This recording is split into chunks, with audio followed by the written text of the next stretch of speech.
গাছের ডালে বাঁধল বাসা একটা ছোট পাখি, কিচির মিচিরি গান শুনিয়ে সঙ্গী নিল ডাকি।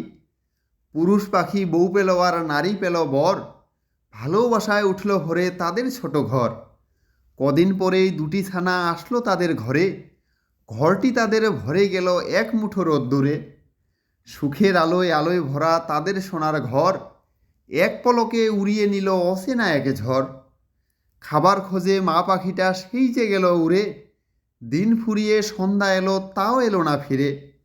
কেমন করে আসবে সে তো আটকে গেছে ফাঁদে, মা হারিয়ে ছানা দুটি একলা ঘরে কাঁদে।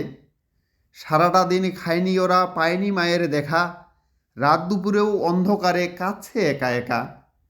দিন ফুরালো রাত ফুরালো আসলো না তাও মা, অনাহারেই মরে গেল ছোট্ট দুটি ছা। ছা মরিল মা মরিল ভেঙে গেল ঘর, মানুষেরাই এই সর্বনাশের আসল কারিগর।